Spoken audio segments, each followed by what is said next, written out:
My name is Michelle Zanotti and I'm the trainer for Reading Care. Today I thought that we would go over some techniques in relation to moving and handling, and more specifically rolling a client in bed. For the purpose of the video today, I'm not wearing a mask, just so that it's clearer what I am actually saying.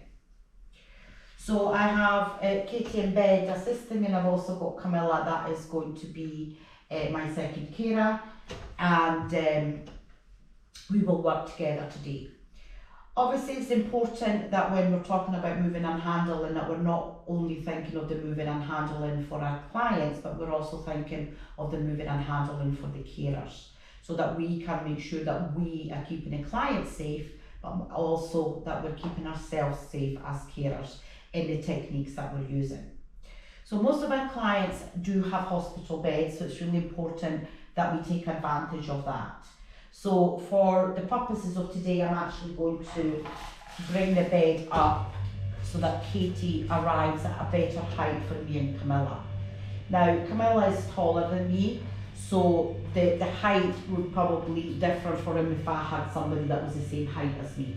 But we kind of try and find a happy medium between us that we're going to be both comfortable. Usually round about hip height is usually quite a good height for somebody to be working at, which in this case is slightly high for me, but it's okay for you, how we are just now.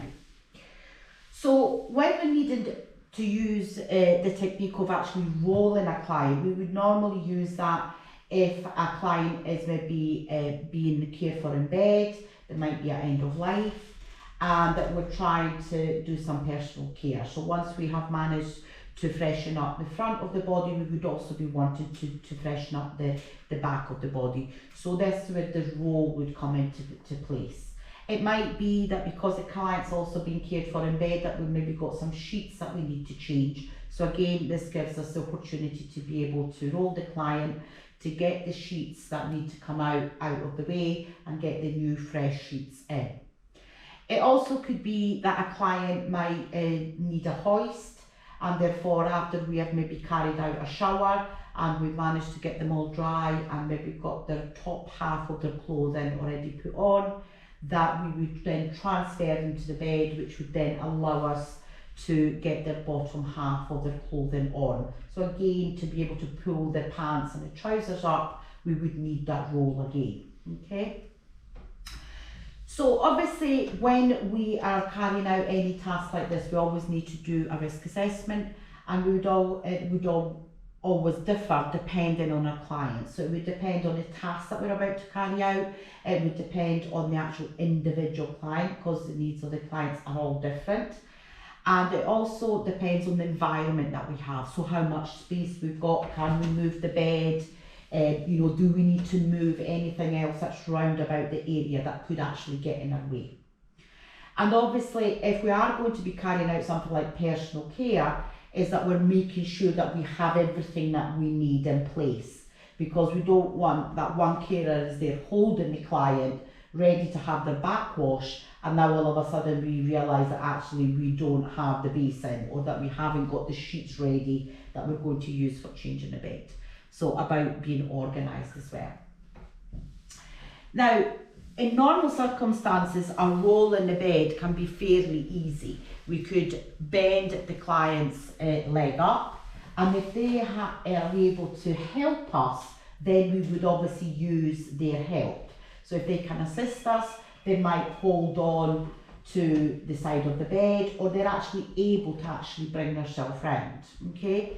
But for a lot of our clients, unfortunately, that is not the case, and we're needing to give them a lot more assistance.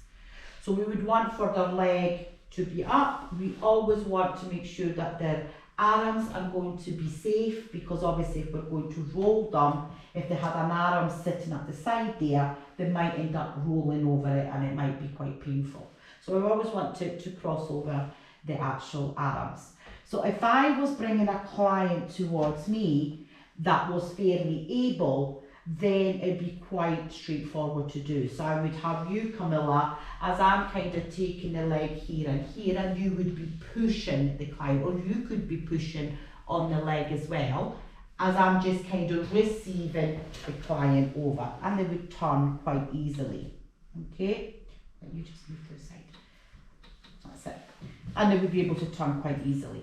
I am now in a position that I can actually place myself in a better position to make sure that I am comfortable as well, and you would be able to carry out whatever it is that you're going to be carrying out with the client. Okay, the client feels safe because I am here, so I'm actually kind of guarding them, if you like. I would be able to turn their pillow as well if they need to, but I'm here and I'll be able to just move my hands according to what you're doing. And then to pop the client back, I would just be able to roll them again while you receive them, and I would just pop their leg back down. If I needed to roll them the other way, I would do exactly the same thing, but I would lift the opposite leg. For a lot of our clients, when we need to do this, it's not as straightforward as that. Whether it is because of their condition and therefore they might just be less movable, if you like. It might be that they're quite floppy because of their conditions, you know, if they've got muscle problems or nerve system problems. Or it could be that they're a wee bit overweight and therefore, you know, they're a lot heavier for us to be able to move with just a straightforward roll.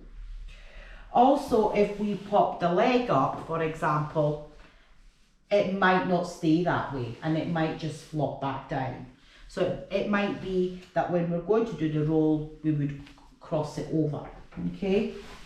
So this time I'm going to bring the client to you, Camilla. So I'm going to just turn the pillow over just so that when we roll over, they're more comfortable.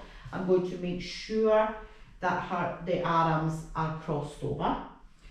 And as I am doing a push, you're also going to do a bit of a pull, because me just doing a push by myself might be a wee bit too much for me, where with your assistant, it's going to actually feel a lot better. So you're going to come over with your hands at the shoulder and one here at the hip, where I'm going to go here at the shoulder and more towards the knee, or depending on the client, I might move my hand down as well, more towards the bottom. So as I am doing that push, you're doing that pull. Then once you have got your client positioned, you'd be able to then move your hands so that you're feeling more secure and the client is feeling more secure. And then I would be able to do whatever it is I'm needing to do. For bringing the client back, you would be pushing them towards me while that's it, you're going to move your hands, while I am just kind of watching as they come down so that they don't just fall down all of a sudden. Okay, and now the client has been returned back to their position. Thank you for watching.